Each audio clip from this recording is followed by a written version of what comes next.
Hey everybody, welcome back to Video Game. So today we're continuing a series, the Unported Playlist, where I take a look at my favorite unported arcade games of all time, and today we're taking a look at Let's Go Island, Lost on the Island of Tropics 3D. That is the full title. This game was originally in 3D in arcades, and you could toggle between having 3D view and 2D view.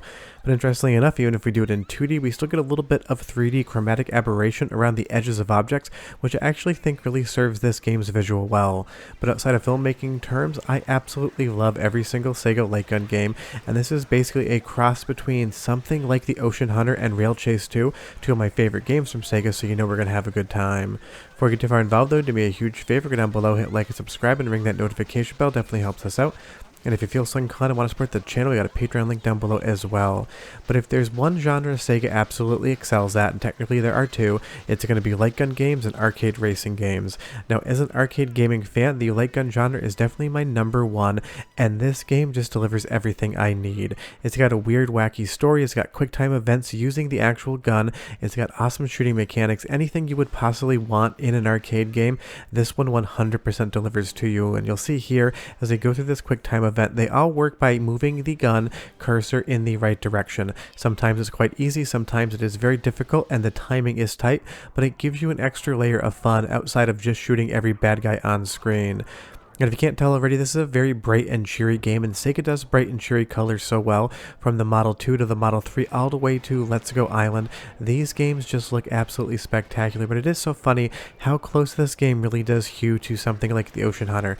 Here you'll see we're getting attacked by sharks underwater, and if we move over to the Ocean Hunter, you get the exact same thing. Let's Go Island basically feels like a spiritual successor to the Ocean Hunter, and because this game is one of my favorites of all time as well, Let's Go Island can do no wrong in my eyes. Sega just knew how to make a light gun game back in the day, and they continue to make excellent ones. I just recently last year played the new Mission Impossible, and that was a ton of fun as well. It's unfortunate that none of these games come home as home console ports. This would have been great on something like the PlayStation 3 with a Move controller, but right now the only way you can play is finding a real arcade cabinet or using Technoparrot, which I'm doing here. But what I love about this game so much is just its weird sense of humor. This is the same couple from the sequel, Let's Go Jungle, and they basically have absolutely terrible vacations. They're just trying to go on their honeymoon, and all of a sudden the Kraken comes up, and they need to kiteboard away from him in real time. It doesn't make any sense. The story isn't Japanese. I left it that way just for fun. But honestly, story in arcade games is like story in adult films. Sure, it's there, but no one really cares about it whatsoever. It's not why you're watching the entertainment. But honestly, this gigantic Kraken here kind of looks like a blooper from Super Mario Sunshine, and it just works in context of the game. The bright, cheery graphics, the great gun gameplay, these colorful reticles as to where you need to shoot the targets to stun the enemy, it just is part and parcel such a beautiful looking game, even though it is almost like 15 years old at this point in time. And of course, I can always get stuck talking about the visuals of a game, but we gotta talk about the actual gameplay. It is a light gun game, and the shooting mechanics are key. If they're good, they're good, and if they're bad, they're bad. You know full well Sega does it extremely well. They're some of the best in the genre.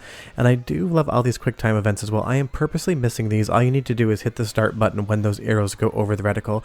But the cutscenes when you fail are just absolutely hilarious, and honestly they don't really affect much except a little bit of your life. So if you are playing this game for the first time, I recommend you fail every single quick time event just to see the absolute hilarity. But that Kraken just going right into the rock wall, it 100% works for me. Now this game does have some replayability, because once you get to stage 2, you're going to have 3 branching paths, and you can go back and play this game to see different levels. I'm taking the luxury resort because it helps sell a little bit of the concept of this game, also being closely related to Rail Chase and Rail Chase 2 on the System 32 and Model 2 respectively.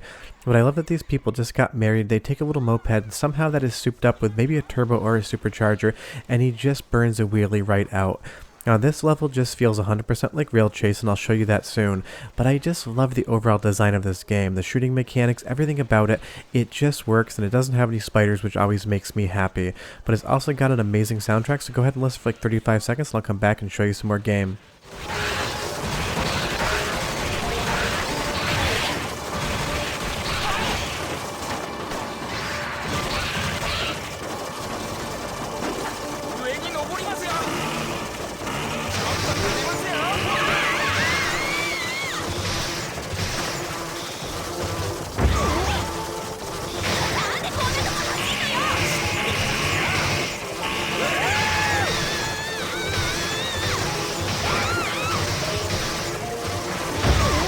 Now, of course, you only get as much soundtrack as you can hear under the gunshot sound effects, and I would say Sega always balances the audio for the sound effects to be a little hot. But this little sequence right here, jumping over buildings, basically seems like you're on a rail. Well, this is basically 100% taken from Rail Chase 2.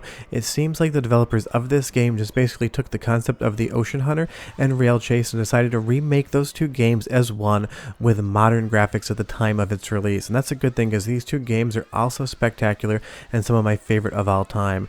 As we fail another quick time event and roll into this gully, I think these people must be invincible because they take so many hits against rocks and just get up and brush themselves off like nothing happened. I also love that the game pivots up your weapons here. We lost our handgun in the crash, so now we have to pick up a champagne bottle. Don't forget we did get married, and champagne is the drink, of course, for a wedding, and you have to shake it until it agitates enough to be able to shoot the cork out. I do not know who thought of this, and I'm pretty sure these are nematodes from the cartoon Doug. If you don't remember Bag the Nematode, you're probably not as old as I am, but if you do remember that, leave me a comment down below because it's something that always pops into my head when I play this game. But it's a fun little pivot and 100% works. Just shooting champagne corks at your enemies makes sense in the context of this game. But I will say I love how big the spectacle is in this one as well. We get into this plane here, and as we're taking off, you're going to see a monster is going to come up and attack us. And you do get a lot of cutscene in this game as well, which actually does a good job of spacing up the actual shooting mechanic. Of course, a game like this is very simple. Shoot everything that comes at you and try to get to the end credits. Sometimes that can feel a little bit boring if it does it for too long, but having these nice long cutscenes in the game with a little bit of a sense of humor just breaks up the pacing and it makes it work. But all of the enemy designs are amazing as well. This gigantic, what looks like queen fly here, is being dragged along by her minions, and you need to shoot each and every one of their tethers down so that you can attack the queen as she rolls towards you. It is very creative enemy design. All of this just works within the context of the game, and it just makes you happy when you see it. You can tell the artists and developers that made this game just 100% tried to make it something very special. Compared to the other game, the sequel in this series, I would say this one is probably my favorite, and that is just down to the fact that it doesn't really include spiders, a bug that I absolutely do not want to shoot at in any game or in real life. But let's fail another quick time event because they are hilarious when you fail them. I'll succeed on the first one, and you're going to see here I get an okay. But it is very easy to pass these, but it's so much more fun to fail at them. I have gone base jumping in real life multiple times, and I can guarantee you, if you did the following, you would be dead not walking away for a gunfight. They just slam face first into those rocks there and slide right off them like nothing ever happened. But the bug goes all the way down the cliff, hits the same thing, and ends up dead. These people are just indestructible. It is how the game works. And I will say, it's just a fun thing to play. This is probably still in some arcades out there. I've played both of these games in this series back in the day at round 1, and I can't remember the other name of the arcade, and they were a ton of fun. And there's still a few cabinets out there, but if you want to try to look for one, or if you know where one is, leave me a comment down below because I would be curious. But of course, we're going to jump right back into the water and continue to play. And again, it's just amazing how close this game really is to the Ocean Hunter. We get all of these sharks, all of these different aquatic monsters that we need to fight, and it is really fun, especially if you played this game in 3D in arcades. Now you can turn this to 3D on Technopeer, and if you have the right glasses it probably would work, but I just do not have them, nor would it be good for a capture. But after I take a continue here, you're going to see we're fighting all of these little jellyfish that shoot around the screen. And if we go over to the Ocean Hunter really quickly, it is basically a 1-to-1 match with the jellyfish. This really does feel almost like a remake of the Ocean Hunter with a lot of pivots in the story and environments, but that is always a good thing, because if you never played the Ocean Hunter before either, definitely take my word for it. Use the Supermodel emulator and check it out. But I'm going to give you one more taste of soundtrack, this time with less bullets over the top so you can get a sense of the music, but come right back because I got more to tell you about the game.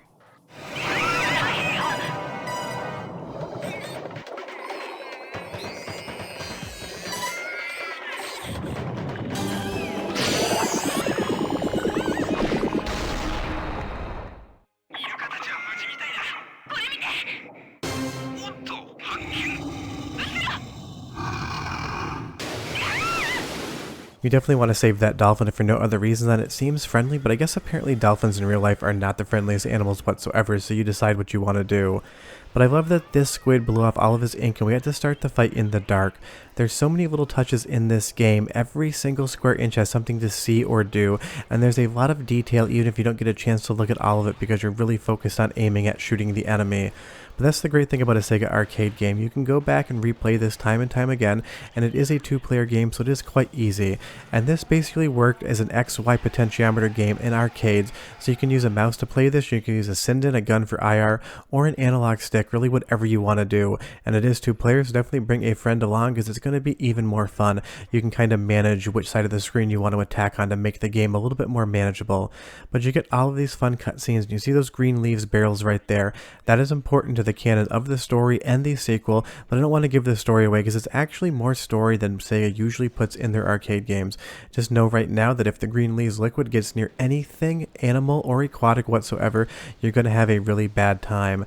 And I love that this gigantic barrier reef, coral reef creature comes out, barnacles and all, onto the screen. I don't know who decided that the design of these characters would look like this, but they get an A+ in my book because all of the different bosses, the different enemies just have such a unique flair to them. And of course, being the final boss, we're going to go through pretty much every mechanic in the game, the aiming QuickTime events, the start QuickTime events, and of course unloading clip after clip onto him to try to take him down at the last second. It just is so much fun, and for some reason this kind of reminds me of Knack on the PlayStation 4. But you'll see here we have to hammer that start button to make sure we get away, and the game will reduce it down to basically build up the tension. But that's probably the easiest QuickTime event to handle. You just beat the button like it owes you money and you will be good. But again, this game is just so much fun. I love Sega and their arcade games, but it really does disappoint me that so few of these games ever got the chance to come home as home conversions. This would be incredible on something like Quest 3, PlayStation VR 2, or even any other modern system with a mouse. It just seems like Sega never brings the stuff I love home, but they do the 5th, 6th, or 69th compilation of Sonic 2D games that they can possibly soak you for a little couple extra dollars. That's just the bummer about Sega. You'll love their games, but you hate their business practices. But again, this is just so much fun. It's a gigantic spectacle. You get picked up in the air, and now all of a sudden these gigantic vine-looking heads come out, and you need to shoot every single one of them. Not sure if they're teeth, not sure if they're worms. You have no idea what they are. You just know you want to shoot them and be able to defeat the enemy. And that's the great part about this game. From start to finish, it is just 100% fun. You're always having a good time playing it, and after you're finished, you want to go back and see what those last couple levels that you didn't pick led you to. It's got some good replayability, it's great with friends, and next time you have a game night, it is something that you should just check out. Everyone's going to have fun for 25 minutes, and then you can move on to the next thing. And this poor guy here definitely needs a new haircut. That comb over is not fooling anybody. That is a gigantic bald spot, and I just feel bad. It's time to shave your hair. But of course, it is a Sega arcade game, and a lot of arcade games give you one last thing to succeed or fail at, and this one is no different. As we have this conversation here, you're going to see the monster pops back up in the background, and you're going to get one shot to shoot it with a firework in the right spot to succeed. But yeah, this is just an awesome Sega game. If you've never played it, you definitely owe it to yourself to do so.